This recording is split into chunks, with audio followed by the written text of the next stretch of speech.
Le dénouement se rapproche à grands pas pour le championnat de foot de National 2. Encore 3 journées à suivre donc avec nous et à suivre sur footsport.com et Foot National bien évidemment. Bonjour à tous et bienvenue dans Replay N2, votre émission consacrée au championnat de foot de National 2. Je l'ai dit, il reste 3 journées. On a disputé la 28e cette semaine, ce week-end. Et il y a encore donc plein de choses à dire. On va revenir justement longuement sur cette 28e journée avec les images fortes, les classements, les buteurs, etc. On aura un invité dans quelques instants, vous verrez de qui il s'agit et on fera, je l'ai dit, un point sur les 4 groupes de National 2 pour voir un petit peu qui est proche de la montée, qui est proche du National 3 ou qui va encore poursuivre la saison prochaine en National 2. Et on va tout de suite démarrer cette émission comme d'habitude avec le top but. C'est parti.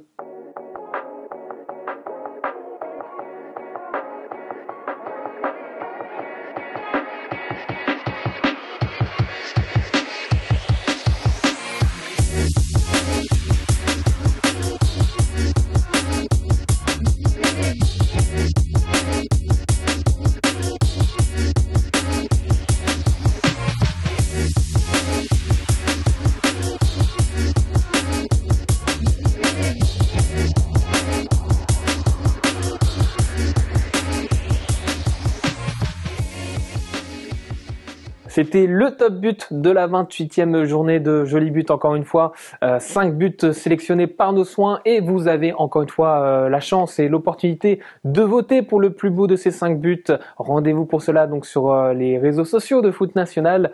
Et c'est Denis Balbir vendredi dans Live N2 qui vous dévoilera lequel de ces buts a été sélectionné par vos soins. On passe à notre interview du jour et notre invité n'est pas quelqu'un qui marque des buts mais plutôt qui les encaisse ou en tout cas le moins possible. C'est un gardien de but, c'est celui du FC Rouen, c'est Geoffrey Balthus. Bonjour Geoffrey. Bonjour. Alors Geoffrey, on va évoquer la fin de saison en boulet de canon du FC Rouen. C'est quoi véritablement le secret, la recette de cette réussite? On rappelle un 9 matchs consécutifs sans défaite pour le FC Rouen, aujourd'hui 4e de la poule A. On va dire que il n'y a pas spécialement de recette. Ce qui a fait que ça tourne bien, c'est qu'à un moment donné, on était dans le dur et que avant le match de Granville, on était, je crois, à 3 ou 4 points de la zone. Et c'est sûr que si on n'arrivait pas à enchaîner des résultats, on aurait pu faire une fin de saison très difficile et qui est pas évidente à gérer sur le terrain et mentalement. Donc, je pense qu'il y a eu une prise de conscience et l'apport aussi du coach qui est arrivé au mois de janvier, le temps que son schéma de jeu prenne et sa méthode prenne. Donc voilà, ça a pris du temps, un peu de temps, mais maintenant, ça gagne, quoi. Alors, est-ce qu'il y a eu quand même un déclic, quelque chose qui a fait que cette fin de saison a basculé dans cette dynamique-là, Geoffrey? Ouais, je pense que le déclic, c'est après Granville. Après Granville, il s'est passé certaines choses, que ça soit là-bas après match, donc ça a ressoudé sûrement l'équipe. Une prise de conscience aussi, je pense que individuelle. Je pense qu'à un moment donné, comme je disais précédemment, jouer le maintien, c'est dur, c'est pas facile. Donc, je pense qu'on n'avait pas envie de jouer le maintien jusqu'à la dernière journée. Donc, il y a eu ça. Et puis après, il y a eu le projet de jeu. Le projet de jeu que le coach Dornano a mis en place fait rêver tout le monde. Tout le monde adhère, tout le monde aime. Donc non, on prend du plaisir. Donc, automatiquement, quand on prend du plaisir, il y a des résultats qui vont avec. Donc c'est un ensemble. Alors tu parlais tout à l'heure du coach, Maxime Dornano. On avait reçu il y a pas longtemps Abdeljalil Saloun, ton coéquipier, qui nous avait parlé déjà de Maxime Dornano, qui avait apporté de la confiance dans ce groupe-là. Selon toi, qu'est-ce qu'il a apporté d'autre, le coach Maxime Dornano, Geoffrey? Ouais, il a apporté du calme, de la sérénité, un projet de jeu cohérent. Il a apporté sa méthode, parce que c'est sa méthode qu'il a depuis des années et qu'il a eu à Saint-Brieuc. Donc non, c'est sa méthode à lui qui nous a transmis, que nous on a adhéré au fur des semaines et des mois quand il est arrivé. Ça a pris du temps parce que les 2 premiers mois, ça n'a pas été facile non plus. Mais je crois qu'à partir du 25 février, je crois que la série, elle a commencé par là. Ça a enchaîné, quoi. Donc, il nous a fait monter crescendo on nous a fait monter crescendo notre potentiel, donc c'est cool. Jeffrey, la dernière défaite du FC Rouen, elle remonte au 26 février. C'était contre Chartres. Chartres, troisième. Chartres à 6 points du FC Rouen. J'imagine quand même que sur ces 2 dernières journées, l'objectif est d'aller chercher cette troisième place. Ça va être difficile parce qu'ils ont gagné ce week-end, donc il reste 2 matchs, donc ça fait que faut qu'on gagne les 2 matchs et eux qui perdent au moins un match pour prendre leur place. Ouais, c'est un objectif. Si on peut aller la chercher, oui, on la prendra. Mais après, au vu de nos 6 premiers mois qui ont été difficiles, et finir dans le top 5, bah, comme je disais récemment dans une interview, ça c'est une très belle saison, hein. Donc oui, si on peut aller chercher la meilleure place possible, on le fera. Et si on est dans le top 5, bah, on sera tous contents, quoi. Alors je reviens sur cette dynamique de fin de saison, encore une fois, Jeffrey. Quelle lecture il faut lui donner? Est-ce qu'il faut quand même pas faire un petit peu attention à se dire on est arrivé un petit peu trop tôt avec cette dynamique-là et qu'il y a un petit effet de décompression en vue du prochain exercice? Non, faut rester humble. Le football, c'est difficile et ça pardonne pas. Donc, faut rester humble. La série, elle est belle. Il reste 2 matchs. On va essayer de la continuer. Mais après, je pense que dans un premier temps, on a tous envie de partir en vacances pour profiter, se reposer un petit peu. Et après, bah, on verra ce qui se passera le premier jour de la reprise et la prépa. Mais pour l'instant, faut pas tirer des conclusions parce qu'on a fait 9 matchs sans défaite ou peut-être 11 ou autre. Mais il faut étape par étape, situation par situation, et après on verra ce qui se passera, quoi. Alors on va parler un petit peu de toi aussi, Jeffrey. Tu es arrivé en 2020 à Rouen. Est-ce que tu pensais y jouer un petit peu plus d'avantages ou est-ce que c'était quelque chose d'acté que tu sois une doublure de Jonathan Montero, le portier titulaire? Non, quand je suis arrivé, quand le club est venu me chercher quand j'étais à Granville, je crois que c'était 2020. Non, le discours était clair. C'était que je venais pour mettre une concurrence à Jonathan Montero. Donc, je savais ce qui m'attendait en arrivant à Rouen. Je savais qu'il fallait bosser dur pour prétendre à une place de titulaire. Donc, j'aurais pu rester à Granville parce que Granville me proposait de rester pour être titulaire. Maintenant, comme je disais, comme j'ai toujours dit, Rouen avait fait une très belle saison où ils étaient premiers jusqu'à la trêve. Ils ont fait un gros parcours en Coupe de France. Donc, c'est vrai que je me suis dit, est-ce que c'est pas le moment de prendre le bon wagon pour vivre des belles émotions et une accession nationale avec un gros club? Donc, voilà, c'était mon souhait. Donc j'ai accepté de venir à Rouen. Ouais, Jonathan Montero que tu remplaces avec brio depuis le 12 mars, hein, la blessure de l'habituel gardien titulaire.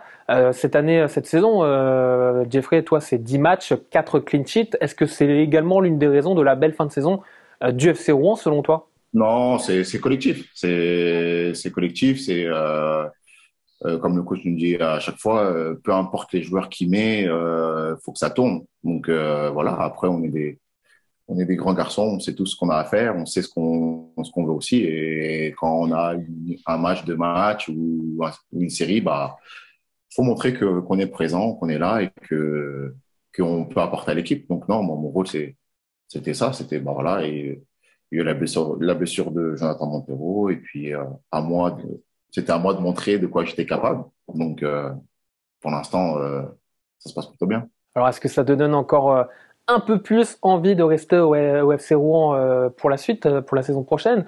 Ou alors, il y a un autre projet voilà, qui est dans ta réflexion? Pour l'instant c'est difficile d'évoquer cette question, mais après dans l'idée comme je l'ai dit récemment, dans l'idée c'est de rester à Rouen. Après comme je dis toujours on ne sait pas de quoi l'avenir est fait et pour l'instant il y a des paramètres aussi euh, à voir et à régler pour peut-être poursuivre l'aventure au FCR.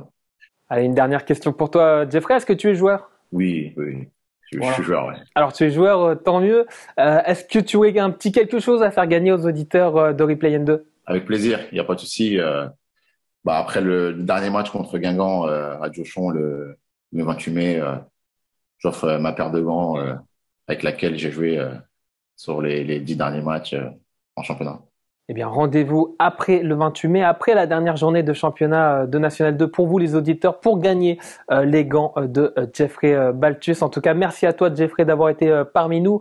On te souhaite une belle fin de saison avec le FC Rouen et on te donne rendez-vous assez rapidement dans Replay In 2. Merci beaucoup, merci de l'invitation et puis c'était un plaisir de pouvoir échanger avec vous et puis à la prochaine sur les terrains de N2. Merci encore à toi Jeffrey. Nous, on reste dans le thème des gardiens de but. On va mettre les gardiens en avant encore une fois avec le top arrêt de la 28e journée.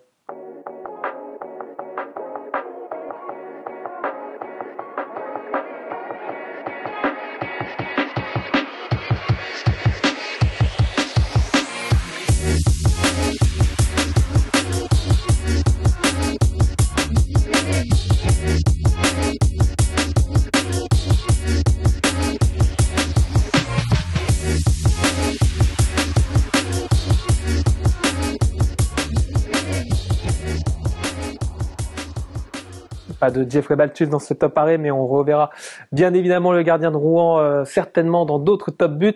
Nous, en tout cas, on va faire le point groupe par groupe. C'est le tableau d'affichage de cette émission.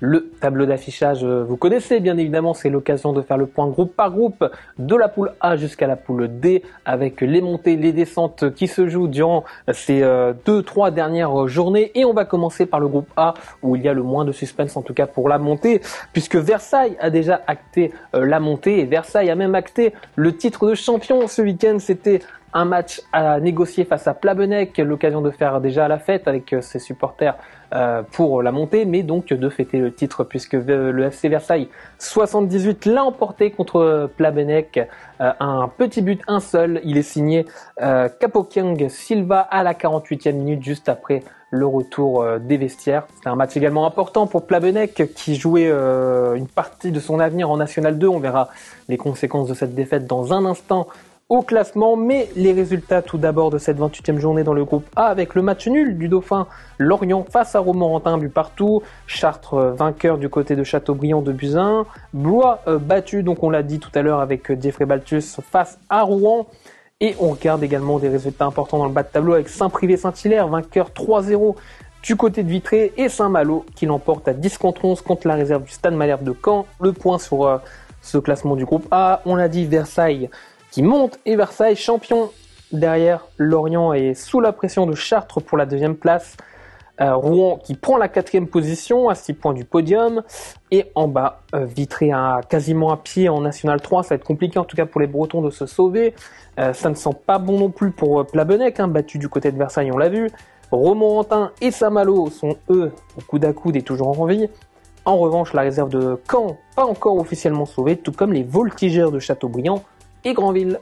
On passe à la poule B où il y a davantage de suspense, en tout cas pour la montée entre le Paris 13 Atlético, le leader, et le FC Fleury. On va regarder ce que le leader de cette poule B a fait. Déplacement du côté de Saint-Maur pour y défier les Lusitanos. Le leader qui a pris les devants grâce à un but contre son camp du malheureux Florian Texé. L'égalisation elle est venue d'Isiaka Karamoko à la 39e minute pour les Lusitanos.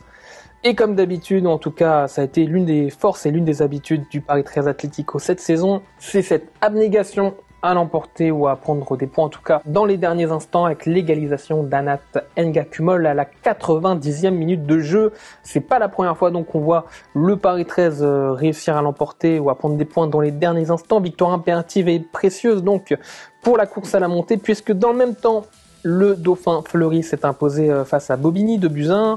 On regarde d'autres résultats avec Beauvais qui s'est imposé, c'était il y a une semaine en match avancé du côté de Belfort, 1-0. Les autres résultats notamment dans la course au maintien, Saint-Quentin qui l'emporte du côté de Lens, l'Entente Sannois-Saint-Gratien écrasé par le Stade de Reims, Schiltigheim et Metz qui l'emportent de leur côté. On regarde les conséquences au classement. La lutte, elle continue entre le Paris 13 Atlético et Fleury, un point d'écart seulement entre les deux prétendants à la montée. Ça va être chaud jusqu'au bout.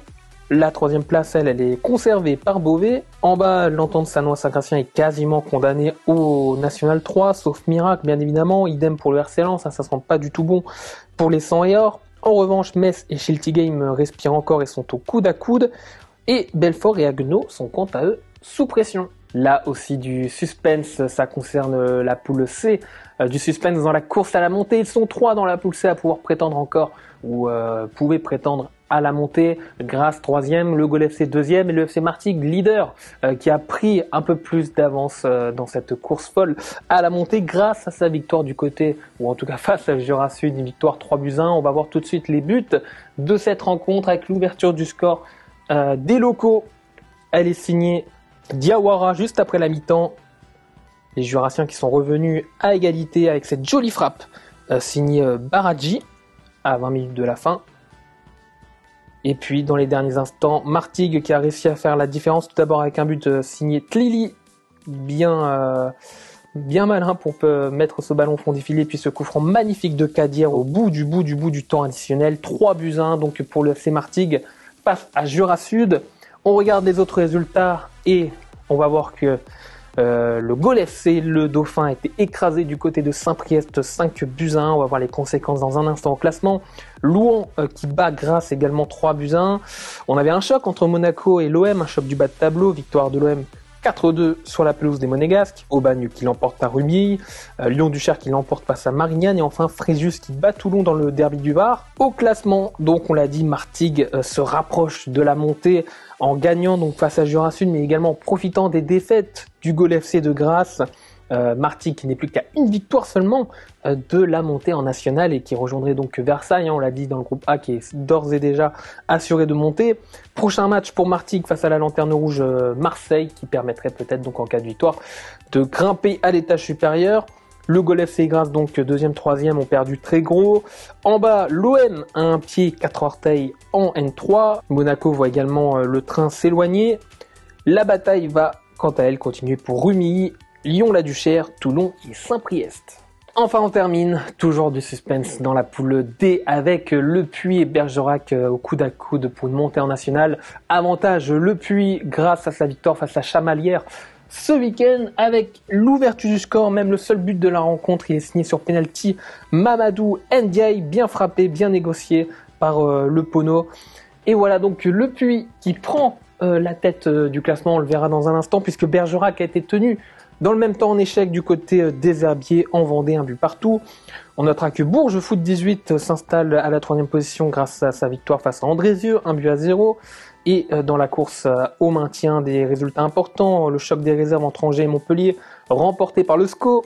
Mont-de-Marsan déjà relégué, battu par Colomiers sur sa pelouse.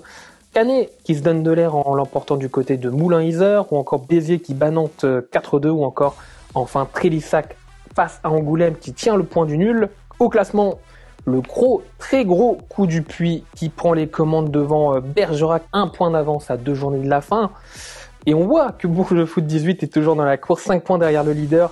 Il faudrait quand même un improbable concours de circonstances pour voir Bourges Foot 18 dépasser Bergerac et le Puy. En bas, Mont-de-Marsan, on le sait, déjà relégué. Et Montpellier, Colomiers et Chamalières se tiennent en un seul petit point. Ça va être chaud, ça va être tendu durant ces 2 dernières journées entre les 3 formations pour le maintien. Enfin, Nantes, Angers et Canet ne sont pas encore officiellement sauvés, au contraire de Trélissac. Allez, avant de terminer cette émission, des félicitations à Évreux et Alès qui s'ajoutent donc à la liste des promus en National 2, le club normand et le club d'Occitanie qui ont validé leur montée en National 2 donc pour la saison prochaine. Ils rejoignent le Stade Bordelais, Colmar, Vierzon, mais également le Racing Club de France donc qui évolueront tous en National 2 la saison prochaine. Un petit point également sur les relégués de National 1 à National 2, 4 formations, Créteil, Chambly, Boulogne-sur-Mer et enfin Bastia-Borgo sont officiellement relégués et joueront donc également en National 2 la saison prochaine. Voilà pour ce qu'on pouvait dire donc de ce nouveau week-end en National 2. C'était la 28e journée, cap sur la 29e en fin de semaine. Une 29e journée que vous pourrez suivre bien évidemment en intégralité sur footsport.com, sur la plateforme tous les matchs disponibles. Mais avant ça, votre deuxième rendez-vous hebdomadaire, c'est avec Denis Balbir aux commandes de Live N2 vendredi. Nous, on se retrouve mardi prochain, même heure, même topo. Salut à tous.